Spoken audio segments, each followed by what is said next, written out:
Civil Media. Јас, кога ја добив поканата за оваа панел дискусија, видов дека се однесува на деинституционализацијата, меѓутоа тој дел ќе му го препуштам на колегата Дуšan Томшич и можам да кажам дека во врска и со вработувањето кое што се начна како тема на лица со попреченост, од големо значење е вработување на лица со попреченост во јавна администрација, во приватен сектор, во сите сегменти на општеството мораме да имаме застапено лице со попреченост пред се, за да можеме да ги разбереме нивните потреби и да видиме дека и нивните афинитети може да допринесат тоа да биде за добробит на нашето општество. Со моето... Молам? Да. Значи, со моето вработување во Министерството јас допринесов особено во креирањето на политиките за помош на лицата со попреченост и еве во конкретните решенија и правилници за персоналната асистенција, која што веќе е во функција. Над 70 персонални асистенти имаме во моментот кои што функционираат, кои што работат, некои со еден, некои со повеќе од еден корисници на оваа услуга. И особено е важно лице со попреченост кое што има специфични потреби за Сандра изнесе дел од проблемите со кои се соочува, јас меѓутоа не би да се фокусирам на проблемите. Секој лице со попреченост има специфични потреби во припремањето, да речеме, за на работа, на факултет, за спортски активности. Во сето тоа персоналниот асистент може да му помогне, може да биде дел или придружба од тие активности и мислам дека доста добро ја разработивме самата програма и правилниците кои што се однесуваат на тоа во кои делови треба да помагаат персоналните асистенти, а на кои да му се даде самостојност на лицето и правото на избор, кое што е многу важно за едно лице со попреченост да осеќа, да чувствува сигурност, да чувствува независност од фамилијата и од пријателите, а поддршката да биде позадинска, а не да доаѓа во преден план, во фокус асистентот.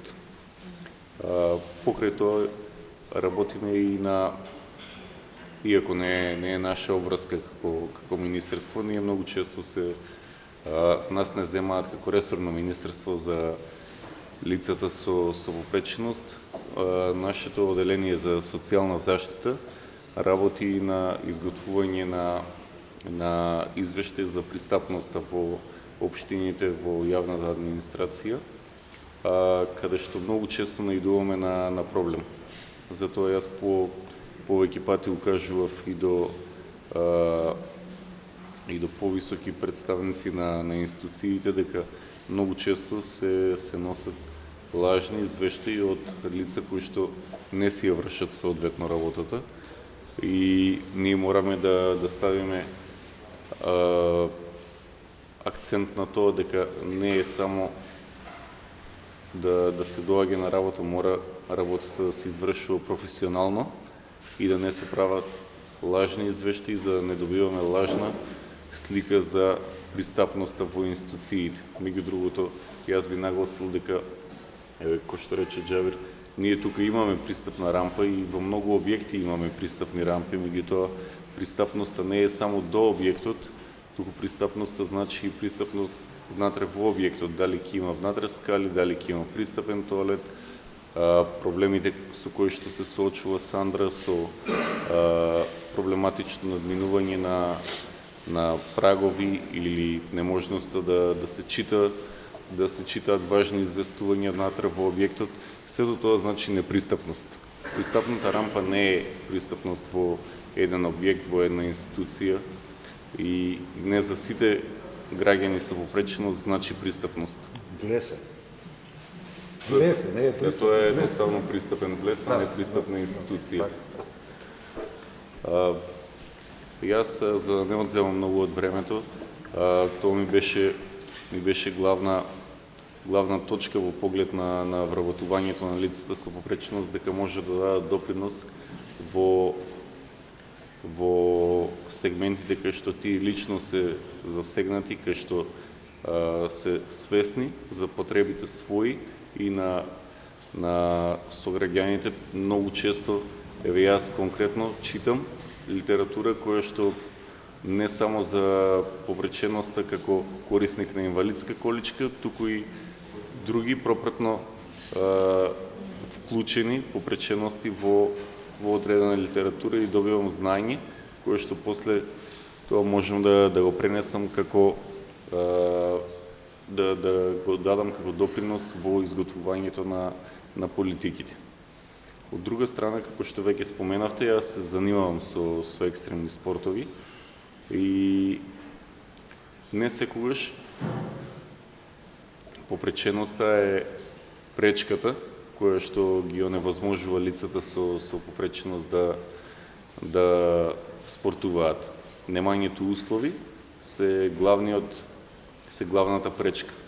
Мора да имаме услови за се тоа да стане достапно не само за лицата со типичен развој и без попреченост, туку мораме да создадеме во едно општество услови за сите да може да дојдат, дали се тоа спортски центри, дали се тоа игралишта.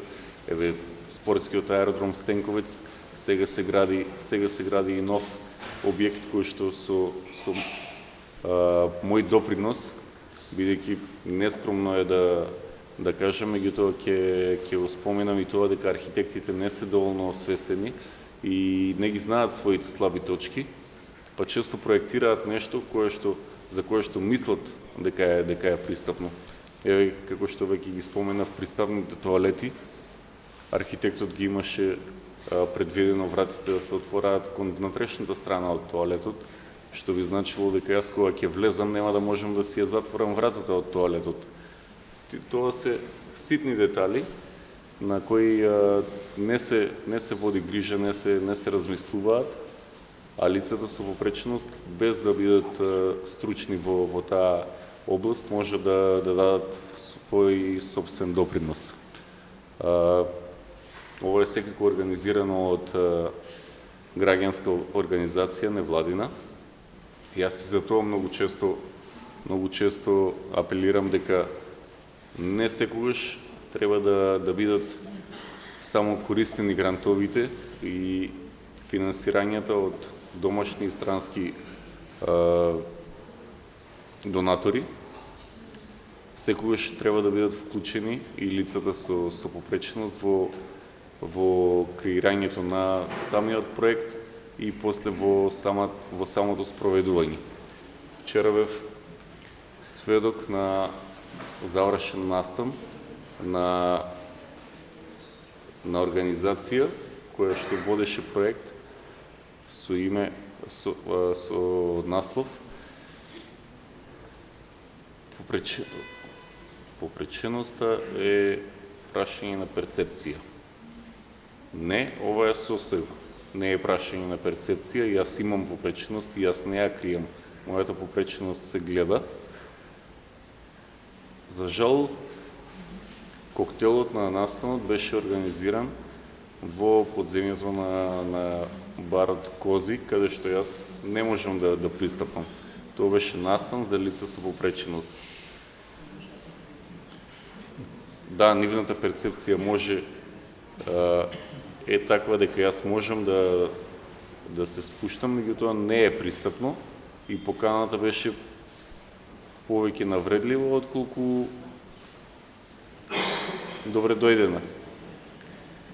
Така да многу често треба да се размислува малку подлабоко од самото организирање на настан или за тоа дека ќе ја подкренеме свеста на општеството, на граѓаните, дека ние со нешто допринесуваме за лицата со попреченост. Напротив, треба први нив да ги консултираме за тие да може да се вклучат и да дадеме еден допринос за нивно активно вклучување. Кога велам активно вклучување, јас ќе ги споменам повторно спортовите во кои што јас сум активен. Значи имаме пасивна и активна инклузија, ова е мое размислување. Мислам дека се уште не е начин на поделба на инклузијата која што е општо прифатена, меѓутоа ако јас отидам на спортски надпревар и гледам како другите пливаат, да, тоа е пасивна инклузија и јас посетувам спортски настани. Меѓутоа, ако јас пливам, тоа е активна инклузија. Ако јас отидам на скијање и јас скијам со останатите, јас се инклудирам во општеството и во спортските активности. Ако одам да ги гледам другите како скијаат, тоа е пасивна инклузија.